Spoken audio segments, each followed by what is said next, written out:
Bapak Ibu yang dikasihi Tuhan kita Yesus Kristus, selamat malam, Shalom. Malam ini kita akan melaksanakan ibadah keluarga. Untuk itu, mari kita persiapkan hati dan pikiran kita untuk memuji, memuliakan nama Tuhan. Situasi yang sulit yang sedang kita alami, pandemi COVID-19 tiada berujung. Tetapi kiranya tidak melunturkan sukacita kita untuk datang kepada Tuhan, beribadah bersama keluarga dalam rangka bulan Pelkes GPIB. Karena sesungguhnya betapa menyenangkan ketika kita datang menghadap Tuhan. Untuk beribadah dan untuk membesarkan nama Tuhan.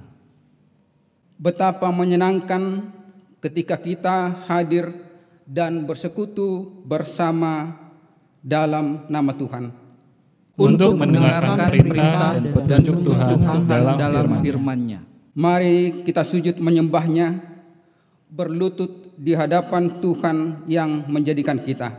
Sebab Dialah Allah kita, dan kitalah umat gembala-Nya dan kawanan domba tuntunan tangannya. Sebab Dialah Allah kita, dan kitalah umat gembala-Nya dan kawanan domba tuntunan tangannya. Marilah kita berdiri dan memuliakan nama Tuhan dengan bernyanyi dari Gita Bakti 1 bait yang pertama dan yang kedua.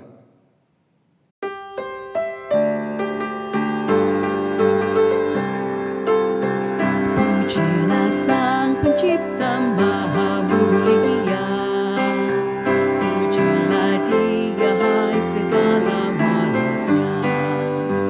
Keagungannya mengatasi semesta, segala yang tercipta puji namanya. Samudra raya, gunung lembah, hewan tumbuhan, air bernyanyilah. Pujilah Sang Pencipta Maha Mulia, pujilah Dia hai segala makhluknya. Keagungannya mengatasi semesta, segala yang tercipta puji namanya.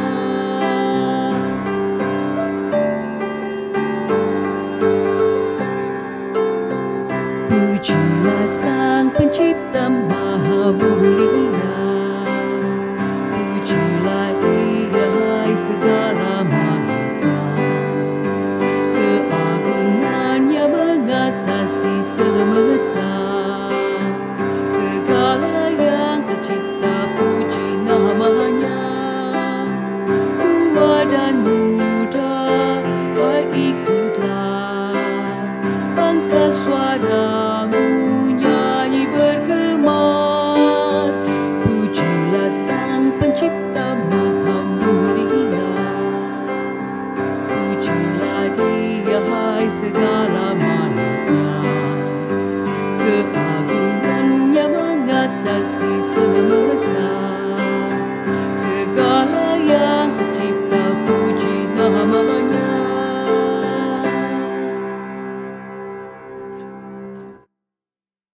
Jemaat yang dikasihi Tuhan, kami persilakan duduk kembali. Mari kita bersatu di dalam doa. Ya Tuhan, syukur kami naikkan kepadamu karena kasih-Mu tiada berkesudahan. Engkau selalu setia menyertai kehidupan kami, walaupun kami sering berlaku tidak setia kepadamu. Kiranya pengampunan-Mu berlaku atas kehidupan kami. Sekarang ya Tuhan, kami telah berkumpul dalam persekutuan ibadah keluarga. Kiranya Tuhan melayakkan kami untuk menghadap hadirat-Mu. Kami mohon Engkau memimpin kami dari awal hingga akhir ibadah ini, sehingga ibadah ini boleh berkenan di hadapan-Mu dan boleh menjadi berkat bagi kehidupan kami. Amin. Kita akan membaca Mazmur pujian yang diambil dari Mazmur 112 ayat yang pertama sampai dengan yang ketiga, yang akan kita baca secara silih ganti. Haleluya! Berbahagialah orang yang takut akan Tuhan, yang sangat suka kepada segala perintah-Nya. Anak cucunya akan perkasa di bumi. Angkatan orang benar akan diberkati. Harta dan kekayaan ada dalam rumahnya. Kebajikannya tetap untuk selamanya. Kembali kita memuji Tuhan dari Kidung Jemaat 362, bait yang pertama dan yang kedua.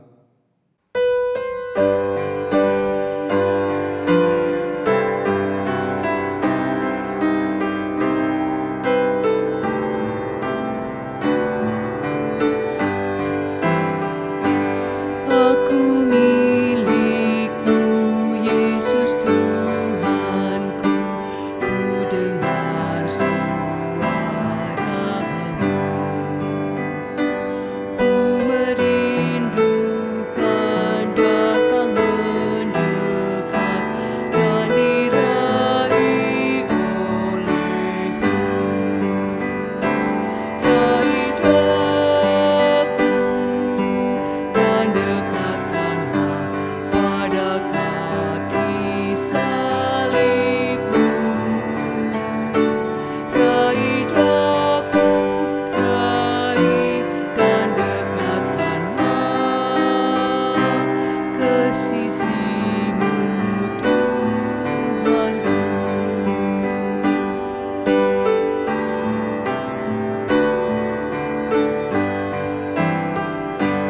Aku hamba-Mu, Kau sucikanlah oleh kasih kurnia, hingga jiwaku memegang teguh kehendak-Mu yang mulia. Raih aku dan dekatkanlah pada kaki salib-Mu. Raih aku, raih dan dekatkanlah ke sisi-Mu, Tuhanku.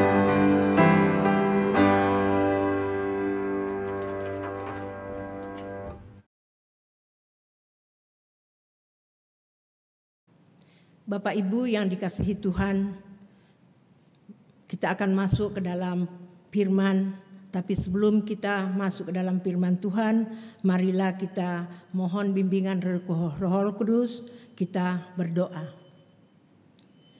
Allah Bapa yang bertahta dalam kerajaan surga, terima kasih Tuhan untuk kesempatan yang Kau berikan kepada kami pada malam hari ini untuk beribadah kepadamu. Walaupun Tuhan saat ini kami beribadah di rumah masing-masing, tetapi kami tahu Tuhan hadir bersama dengan kami. Kuatkanlah kami Tuhan, dan biarlah ibadah ini akan berkenan kepadamu. Dalam nama Yesus Kristus kami berdoa. Amin. Jemaat yang dikasihi Tuhan, pembacaan firman Tuhan pada malam hari ini terambil dari kitab Imamat, pasalnya yang ke-18, ayatnya yang ke-6 sampai dengan ke-30, yang menyatakan, siapa di antaramu janganlah menghampiri seorang kerabatnya yang terdekat untuk menyingkap auratnya. Akulah Tuhan. Janganlah kamu singkapkan aurat istri ayahmu, karena ia hak ayahmu, dia ibumu. Dan janganlah singkapkan auratnya. Janganlah kau singkapkan aurat seorang istri ayahmu, karena ia hak ayahmu.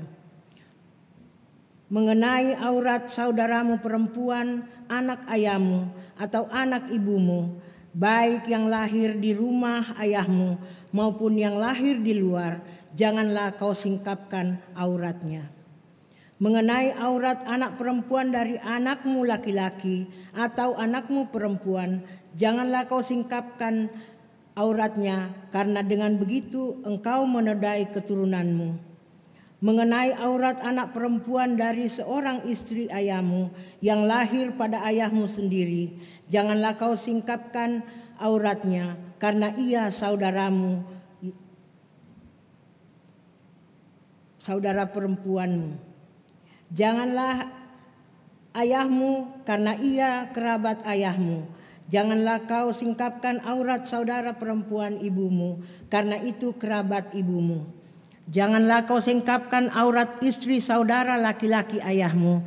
Janganlah kau hampiri istrinya, karena ia istri saudara ayahmu. Janganlah kau singkapkan aurat menantu perempuanmu, karena ia istri anakmu laki-laki. Maka janganlah kau singkapkan auratnya.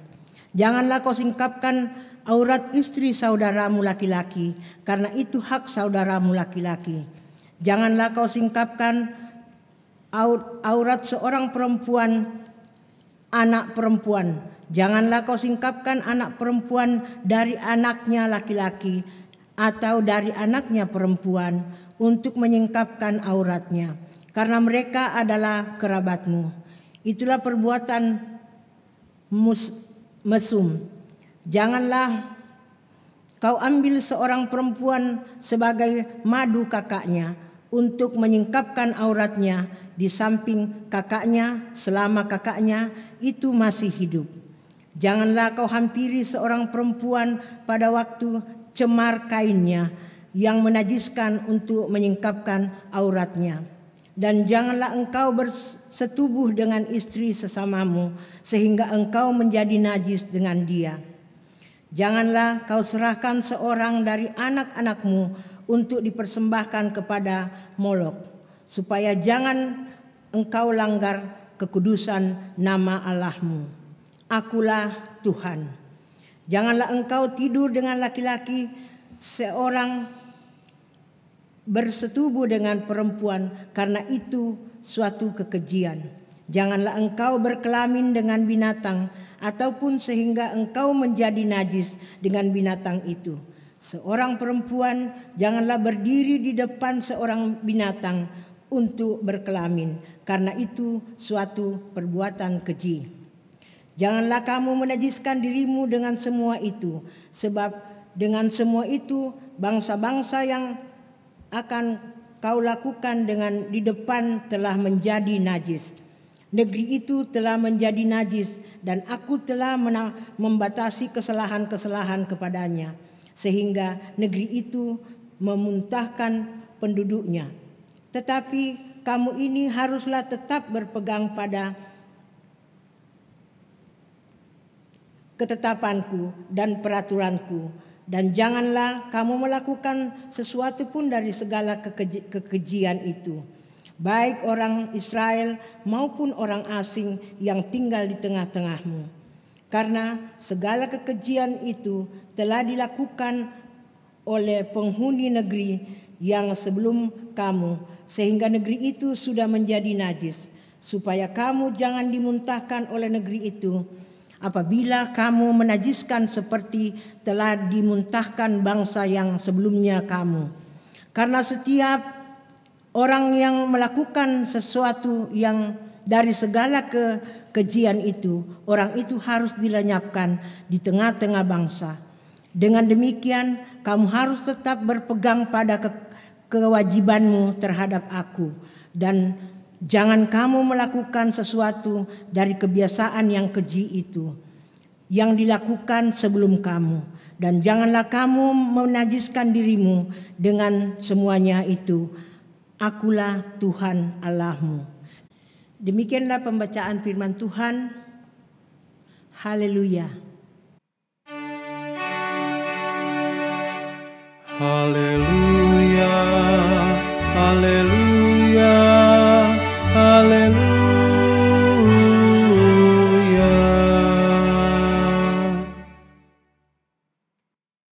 Bapak Ibu yang dikasihi Tuhan, kita ketahui bahwa kitab Imamat adalah salah satu kitab yang terletak di bagian awal daripada Perjanjian Lama. Setelah kitab Kejadian yang merupakan kitab permulaan dan kitab Keluaran sebagai kitab penebusan, dan sekarang kita masuk ke dalam kitab Imamat, yaitu kitab kekudusan yang menjelaskan cara yang benar untuk kita mendekati Tuhan. Cara ini adalah melalui hukum-hukum dan ketetapan di dalam kitab Imamat, dijelaskan di dalam Imamat pasal 26 ayat 46 yang mengatakan, itulah ketetapan-ketetapan dan peraturan-peraturan serta hukum yang diberikan Tuhan berlaku di antara Dia dan orang Israel di Gunung Sinai dengan perantaraan Musa. Di sini dijelaskan dalam kitab Imamat, yaitu ketetapan peraturan dan hukum yang sumbernya daripada Tuhan, ditujukan kepada bangsa Israel dan disampaikan oleh Tuhan melalui Musa sebagai perjanjian antara Allah, Musa dan bangsa Israel. Bapak Ibu yang diberkati Tuhan, kitab Imamat adalah bagian daripada kitab Taurat. Kitab ini berisi peraturan untuk ibadah dan upacara-upacara agama bangsa Israel pada zaman itu. Juga untuk para imam atau kaum Lewi yang bertanggung jawab atas pelaksanaan peribadatan. Kitab Imamat terbagi dalam 2 bagian, yaitu yang pertama mengenai peraturan tentang persembahan kepada Allah seperti korban bakaran, korban sajian, korban keselamatan dan korban penghapusan dosa. Dan yang bagian kedua adalah peraturan dalam kehidupan bangsa Israel seperti mengatur hari raya besar, hari raya Pentakosta, hari raya Roti Tak Beragi, hari raya Pondok Daun, dan sebagainya.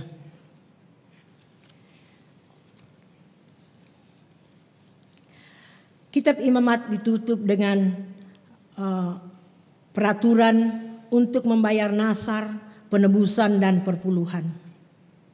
Pada malam ini khusus kita membaca ayatnya, pasalnya yang ke-18 yang diberi judul Kekudusan Pernikahan, yang berbicara tentang aturan dan hukum dalam perkawinan orang Kristen, termasuk di dalamnya tugas dan fungsi anggota keluarga umat yang percaya. Kita ketahui bahwa perkawinan orang percaya adalah lembaga yang dibentuk dan dikuduskan serta diberkati oleh Allah. Terbentuk atas dasar perjanjian Allah dengan umatnya yang memampukan kedua insan, baik itu laki-laki maupun perempuan, saling mengucapkan janji semati tanpa tercerai apapun kecuali maut. Pernikahan merupakan perpaduan 2 pribadi yang saling berfungsi masing-masing. Keduanya berbeda, namun harus tetap memegang teguh jati diri masing-masing karena mereka adalah satu kesatuan. Konsep Alkitabiah mengenai ini dituliskan di dalam Kejadian pasal 2 ayatnya yang ke-24 yang mengatakan, sebab itu seorang laki-laki akan meninggalkan ayahnya dan ibunya dan bersatu dengan istrinya sehingga keduanya menjadi satu daging. Inilah bagaimana Tuhan memberikan kelengkapan daripada persekutuan orang Kristen di dalam pernikahan. Oleh karena itu Bapak Ibu, apabila ada konflik di dalam hubungan suami istri, cobalah mencari penyebab daripada konflik itu. Misalnya salah satu dari anggota tidak mampu untuk menerima bagaimana keberadaan pasangannya. Atau kadang-kadang kita sebagai suami atau sebagai istri tidak mampu untuk cepat mengampuni, kurang mau mengorbankan perasaan baik itu istri maupun suami. Oleh karena itu, bila hal ini terjadi dalam keluarga, naikkanlah doa syafaat untuk pasangan kita. Tetapi kalau memungkinkan, marilah kita mengajak pasangan kita untuk berdoa bersama. Karena jika kita sepakat meminta sesuatu, Allah akan mengabulkan. Itu jelas sekali janji Tuhan di dalam Matius pasalnya yang ke-18 ayat 19 dikatakan, dan lagi aku berkata kepadamu, jika 2 orang daripadamu di dunia ini sepakat meminta apapun juga, permintaan mereka itu akan dikabulkan oleh Bapakku di surga. Ini adalah suatu janji daripada Tuhan di dalam pernikahan yang kudus. Bapak Ibu yang dikasihi Tuhan, sebagaimana tema kita pada malam hari ini adalah tatanan menguatkan tatanan keluarga yang kudus, yang kita baca dari Imamat 18 ayat 6 sampai 30. Di situ diuraikan secara jelas ketetapan-ketetapan Tuhan yang diberikan kepada yang kaitannya dengan hidup di dalam keluarga yang bahagia. Firman ini benar disampaikan oleh Tuhan kepada Musa untuk orang Israel, tetapi pada saat ini bukan saja orang Israel, tetapi kita semua pada saat ini sebagai umat Tuhan. Di dalam ayatnya yang keempat itu dikatakan bahwa Tuhan mengharuskan bangsa Israel melakukan peraturan dan ketetapan yang berpegang pada ketetapan-ketetapan tersebut di dalam hidup menurut semuanya itu. Karena akulah Tuhan Allahmu. Keluarga memiliki peran penting yang sangat di dalam fondasi kehidupan gereja dan masyarakat. Kehidupan bergereja tidak bertumbuh karena keluarga menjadi fondasinya tidak kokoh. Tidak heran apabila Tuhan Allah menyampaikan ketetapan dan peraturan yang sangat rinci tentang relasi di dalam keluarga untuk menunjukkan batasan dan larangan apa yang boleh dilakukan dan tidak boleh dilakukan pada saat itu, bahkan sampai pada saat ini di dalam perkawinan yang telah dipersatukan Tuhan. Oleh karena itu Tuhan mengharapkan bahwa bangsa Israel harus berbeda dengan bangsa yang lain.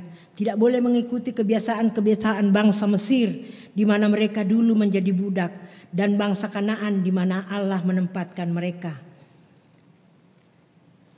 Keluarga inti di dalam masyarakat Israel pada saat itu adalah ayah, ibu, anak laki-laki, anak perempuan, saudara laki-laki dan saudara perempuan dari ayah atau ibu. Berbeda dengan kita bahwa yang dimaksud dengan keluarga inti hanya ayah, ibu, anak perempuan dan anak laki-laki. Oleh karena itu Tuhan memberikan secara rinci bahwa di dalam ayat-ayat yang kita baca pada malam hari ini, dalam ayatnya yang ke-16 sampai 11 dikatakan bahwa merupakan aturan untuk perkawinan tidak boleh dilakukan antara lingkungan di dalam keluarga antara anggota keluarga sendiri. Baik itu anak laki-laki maupun kawin untuk melakukan pernikahan dengan ibunya atau ibu tirinya. Kemudian di dalam ayatnya yang ke-12 dan ke-18 merupakan peraturan tentang pernikahan yang tidak boleh dilakukan di lingkungan yang kedua.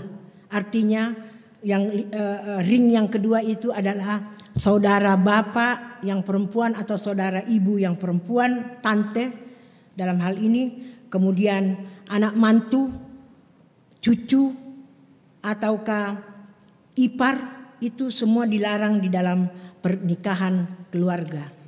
Di dalam ayatnya yang ke-21 dikatakan bahwa peraturan ini diperlebar dan akan menambah kedua belah pihak untuk bisa tidak melakukan hal-hal di dalam pernikahan-pernikahan yang telah dilarang oleh Tuhan.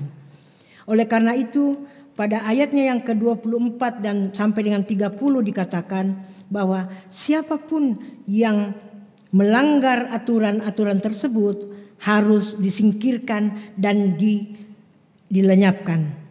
Dengan semua peraturan dan ketetapan tersebut, Tuhan ingin agar bangsa Israel secara pribadi, keluarga maupun gereja itu tidak melakukan hal-hal ini, biar mereka itu akan kudus di depan Tuhan. Bapak Ibu yang dikasihi Tuhan, kehidupan keluarga hal yang sangat penting dan pernikahan antara kerabat yang dekat itu dapat merusak tatanan di dalam kehidupan berkeluarga. Oleh karena itu untuk menghindari hal-hal atau konflik yang terjadi dalam keluarga, ada beberapa faktor yang harus kita hindari. Yaitu yang pertama, kadang-kadang perbedaan latar belakang baik itu pendidikan, status, sosial, hobi, adat istiadat atau suku. Tapi yang paling sering menjadi perdebatan di dalam keluarga adalah kadang-kadang suku, yang kadang-kadang kita berasal dari dua keluarga yang dibesarkan dalam keluarga yang berbeda. Kemudian yang kedua adalah perbedaan gaya hidup atau gaya pribadi. Kadang-kadang suami yang anak pertama kadang-kadang dominan, tetapi juga kadang-kadang menjadi orang yang stabil.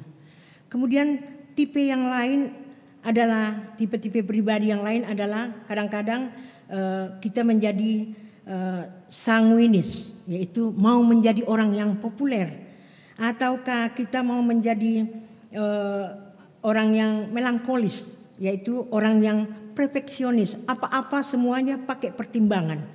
Nah, kadang-kadang juga kita menjadi orang yang hal-hal yang perlu kita lakukan lagi untuk menghindari konflik tersebut dalam keluarga adalah agar itu tidak terjadi, kita harus memiliki hati yang selalu mengucap syukur.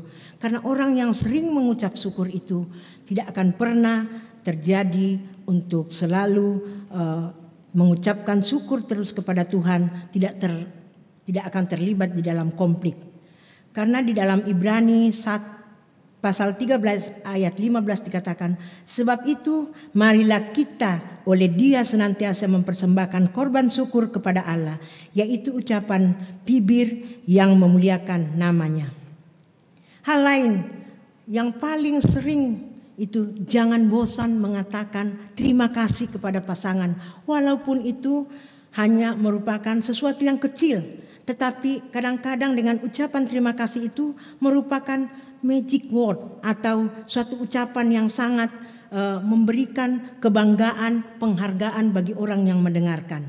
Karena ada kadang-kadang kita sering dengar, jika kita ingin dihormati, maka kita harus menghormati orang lain dulu. Jika kita ingin berlaku mutlak, ini juga bagi kita. Yang lain lagi adalah kita harus saling percaya. Jadi jangan kita mencurigai suami atau istri, kemudian sediakan waktu berdua untuk suami istri. Dan yang paling baik di dalam hidup keluarga adalah membangun komunikasi yang baik untuk mendiskusikan segala harapan keluarga agar tercapai tatanan keluarga yang kuat dan kokoh serta kudus.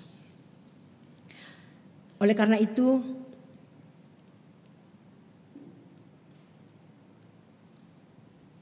itulah sebabnya Tuhan menghindarkan bangsa Israel untuk berani berbeda, tidak seperti bangsa Mesir dan bangsa Kanaan.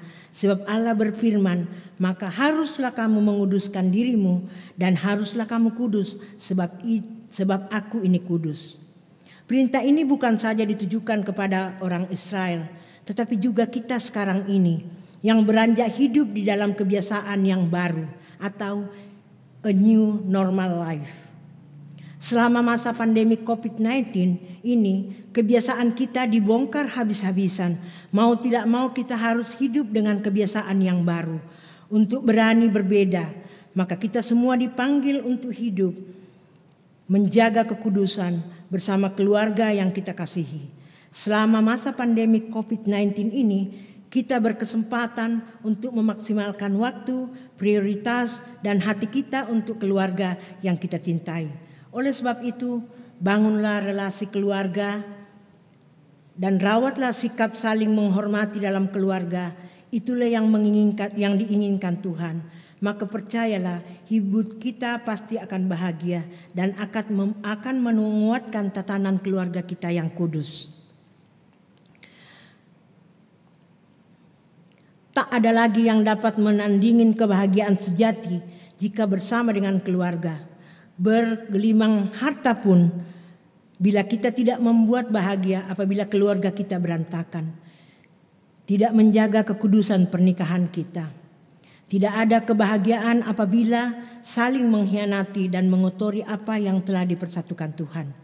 Maka disinilah pentingnya pembinaan hubungan suami istri atau keluarga untuk tetap harmonis, karena kita harus berpikir bahwa di dalam keluarga itu we are going to live with forever.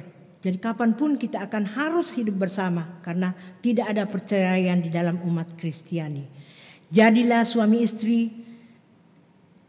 suami dan istri atau istri menjadi soulmate kita atau pasangan jiwa kita yang tidak terpisahkan. Sehingga Tuhan akan memberkati kita dalam tatanan keluarga kita yang kuat dan kudus. Demikianlah firman Tuhan.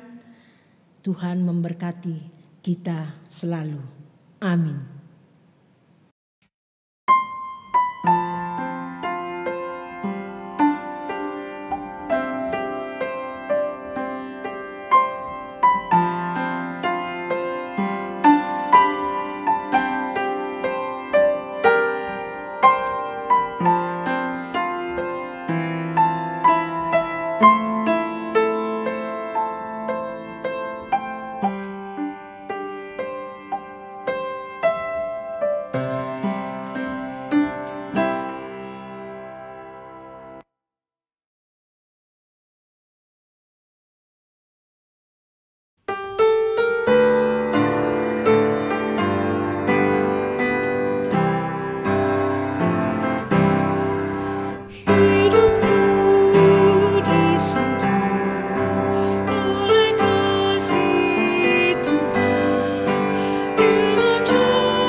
Jemaat yang dikasihi Tuhan, mari kita berdoa.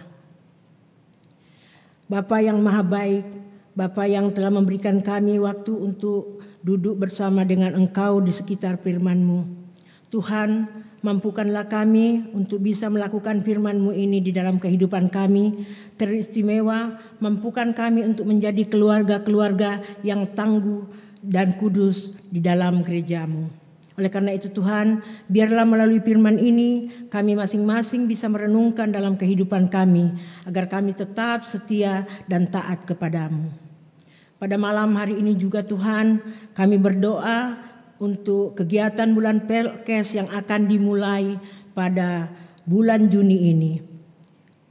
Biarlah Tuhan di dalam persiapan kami untuk melakukan pembukaan bulan Pelkes yang akan diadakan di GPIB Gloria, Tuhan, rencana ini biarlah Engkau tetap menyertai sehingga semuanya itu akan berjalan sesuai dengan kehendak Bapa di surga.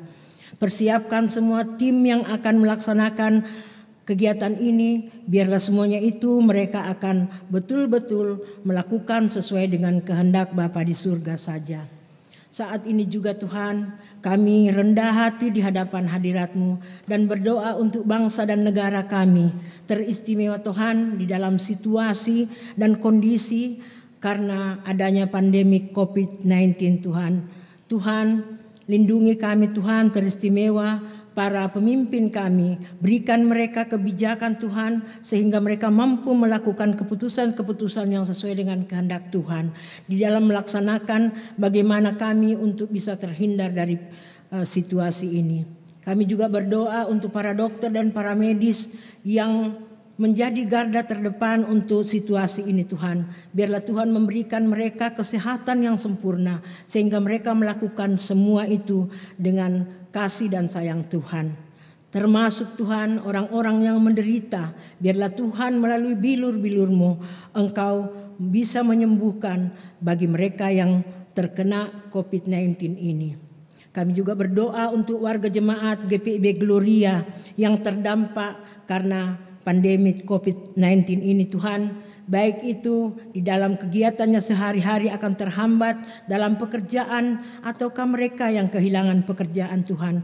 Kami menyerahkan semua warga jemaat GPIB Gloria ke dalam tangan kasih Tuhan, mulai dari warga sektor 1 sampai dengan sektor 9, baik yang mereka di dalam keadaan sakit atau di dalam memiliki pergumulan Tuhan. Biarlah Engkau melayat mereka satu persatu sehingga betul-betul mereka merasakan bagaimana Tuhan hadir di dalam keluarga mereka. Tuhan, begitu banyak yang kami pintahkan kepadamu, tetapi kami tahu Tuhan akan mendengarkan seruan doa-doa kami ini yang kami sampaikan melalui anak-Mu yang tunggal, Yesus Kristus Tuhan dan Juru Selamat kami, yang telah mengajar kami berdoa bersama. Bapa kami yang di sorga, dikuduskanlah nama-Mu, datanglah kerajaan-Mu, jadilah kehendak-Mu di bumi seperti di sorga. Berilah kami pada hari ini makanan kami yang secukupnya, dan ampunilah kami akan kesalahan kami, seperti kami juga mengampuni orang yang bersalah kepada kami. Dan janganlah bawa kami ke dalam pencobaan, tetapi lepaskanlah kami daripada yang jahat.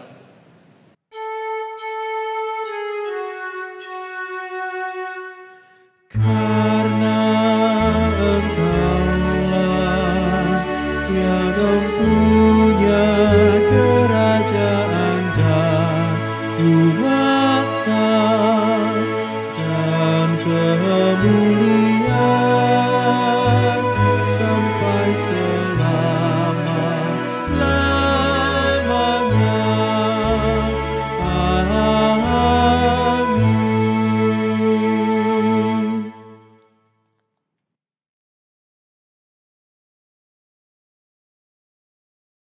Bapak Ibu, kita akan masuk dalam persembahan syukur.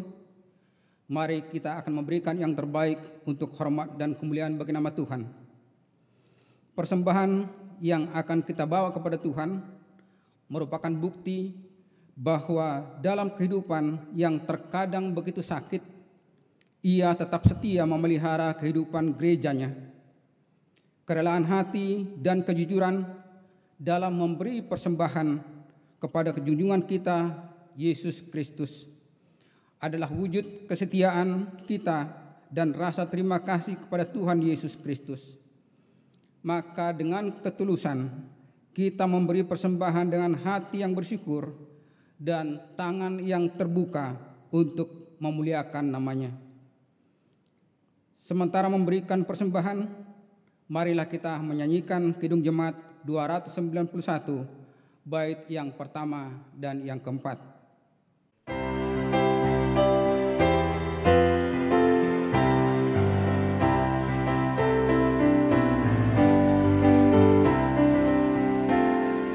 Mari bersyukur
Jemaat Tuhan, mari berdiri, kita akan mendoakan persembahan kita.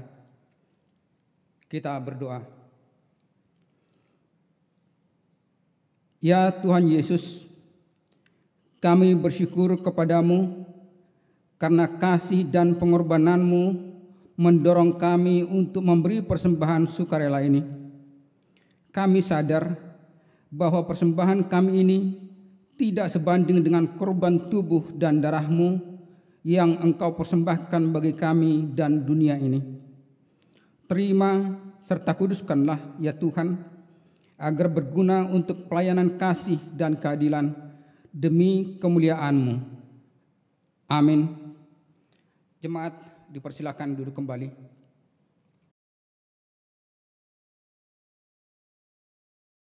Bapak Ibu jemaat sekalian, kami mohon perhatiannya untuk ringkasan warta jemaat Rabu 3 Juni 2020 sebagai berikut. Yang pertama, dalam rangka pembukaan bulan pelayanan dan kesaksian, maka berdasarkan surat keputusan Majelis Sinode nomor 95/5/20/MS/20, ibadah hari Minggu tanggal 7 Juni 2020 akan dilaksanakan secara sinodal melalui live streaming YouTube. Seluruh jemaat dapat mengakses melalui kanal YouTube Departemen Pelkes GPIB. Link ibadah pembukaan bulan Pelkes Sinodal akan diteruskan melalui WhatsApp grup sektor oleh Korsek dan Wakorsek 1 sampai dengan 11. GPIB Gloria Bekasi menjadi tuan rumah dalam pelaksanaan ibadah live streaming ini. Mohon doa dan dukungan jemaat sekalian agar persiapan dan pelaksanaannya dapat berlangsung dan diakses dengan baik oleh seluruh jemaat GPIB se-Indonesia. Yang kedua, sehubungan dengan dampak COVID-19 yang secara ekonomi dirasakan sebagian dari jemaat GPIB Gloria maupun warga sekitar gereja, maka bersama ini kami mengajak kepada jemaat untuk saling mendukung dan membantu dengan memberikan sumbangan berupa natura yang dapat diserahkan melalui korsek masing-masing atau dapat langsung dibawa ke gereja. Bagi jemaat yang telah atau rutin memberikan bantuan dalam bentuk uang tunai dan natura di atas, kami ucapkan terima kasih. Warta ini selengkapnya dapat dibaca di dalam e-warta jemaat dan website gpibgloria.org. Terima kasih atas perhatian Bapak Ibu sekalian. Tuhan Yesus memberkati. Jemaat, mari berdiri. Marilah kita sedia dan setia untuk menjadi saksi-saksi Kristus dengan terus melakukan firman-Nya dalam kata dan perbuatan di mana saja dan kapan saja.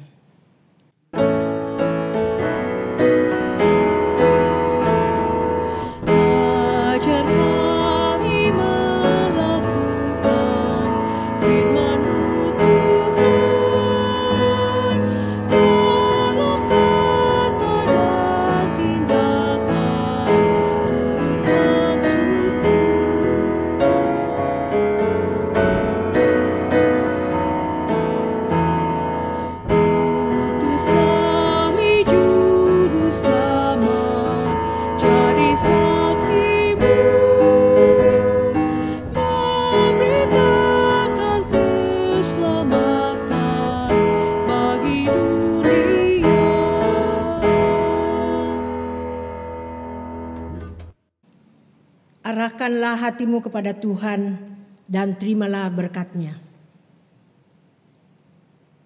Kasih karunia Tuhan Yesus Kristus dan kasih Allah dan persekutuan Roh Kudus akan menyertai kita sekalian.